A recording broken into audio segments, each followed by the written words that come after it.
Video को like करके आगे शेयर जरूर कर देना।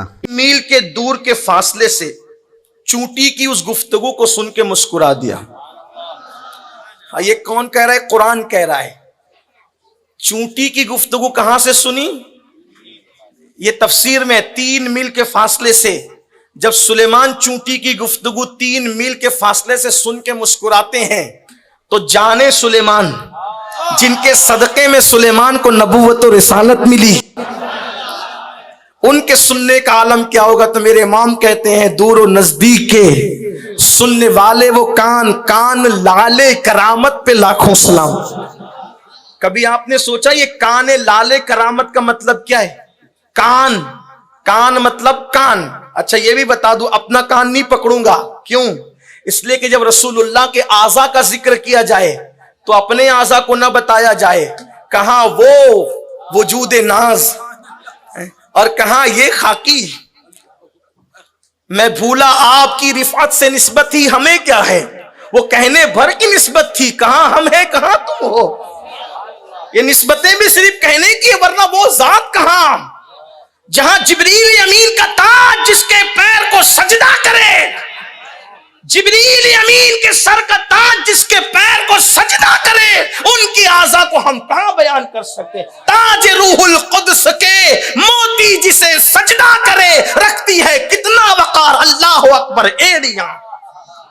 बहरहाल इख्तिसार से बात कर रहा हूं, बात समेटता हूं कि कभी सोचा कान, कान मतलब कान जिससे आप सुनते हैं, ठीक। अगर आप थोड़ी सी चलत फिरत को रोक दें तो बड़ी मेहरबानी होगी। कान, और फिर क्या कहा? एक है कान मतलब जिस उज़्व से सुना जाता है, और एक है कान, कान मतलब खदान।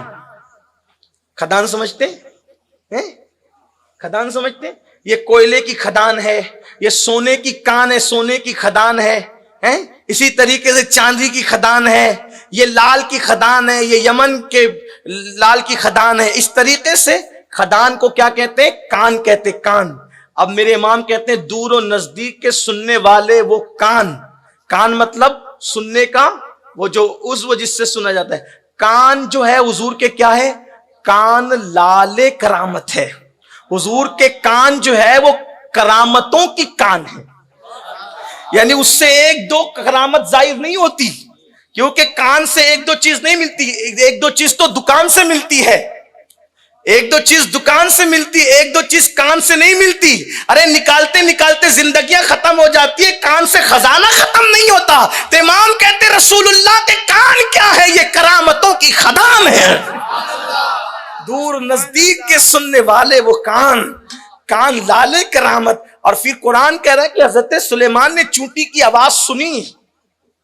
कोई चूंटी कान में रखकर बताए कि चूंटी कहती क्या। अभी तक के ये नहीं पता चला कि चूंटी का मुंह किधर होता है, लेकिन चूंटी की आवाज अल्लाह का पैगंबर सुन रहा है और मुस्कुरा रहे। तो बहरहाल उन्होंने कहा कि जरा इनसे पूछो ना कि वो चूंटी नर थी कि मादा थी। मैं अपने ज़ौक़ के मुताबिक इस पे तफसीरा नहीं कर सकता, इसलिए कि बुजुर्ग भी बैठे हुए हैं, बच्चे भी, खवातीन भी सुन रही हैं। लेकिन आपसे कहना चाहता हूं, नर और मादा का जो है वो इंसान अगर उसको चेक करना चाहें तो आसानी के साथ तो नहीं हो सकता ना। चूंटी को चेक करना है ना। और फिर पूछने वाला वो छोटा सा नन्हा सा बच्चा, कहते हैं इनसे पूछो। वो उठ के पूछे कि भाई वो नर थी कि मादा थी। आप तो कहते हैं जो चाहो पूछ लो। वो चुप हो गए। उन्होंने फौरन कहा इन्नी तुब्तु इलैक, अल्लाह मैं तेरी बारगाह में तौबा करता हूं। बड़े बोल से, अब नहीं कहूंगा सलूनी, अब नहीं कहूंगा, मुझे नहीं मालूम, नहीं मालूम। लेकिन ये सवाल किसने किया है? तो उन्होंने कहा मैंने नहीं, ये बच्चे ने किया है। तो उस 6-7 साल के बच्चे को उठाया, बच्चे तूने सवाल किया तो तुझे मालूम भी होगा। तो बच्चे ने कहा जी मालूम है। कहा वो नर नहीं थी, वो मादा थी। कहा तुझे कैसे पता चला कि मादा थी? तो कहा कि कुरान में है ना। इसलिए कि कुरान जब मुजक्कर के लिए कहता है तो काला कहता है, और जब मुअन्नस के लिए कहता है तो काला नहीं बल्कि कालत कहता है। तो चूंकि कुरान मुकद्दस ने काला नहीं बल्कि कालत कहा, तो कालत बता रहा है कि वो नर नहीं थी बल्कि मादा थी। कहा बच्चे तू तो इतना इल्म वाला, इस उम्र में तेरा नाम तो बता। का मेरा नाम नोमान बिन साबित है, और उन्हीं को दुनिया सैयदना इमाम आजम अबू हनीफा के नाम से याद करती। इल्म है, इल्म की शान है, इसलिए लोगों को जो पता नहीं होता लोग उसके दुश्मन होते हैं। तो सरकार मखदूम अशरफ जहांगीर समनानी की बात चल रही थी, उनके मलफूजात की। कुरान की एक एक आयत की 70,000 तफसीरें की गई।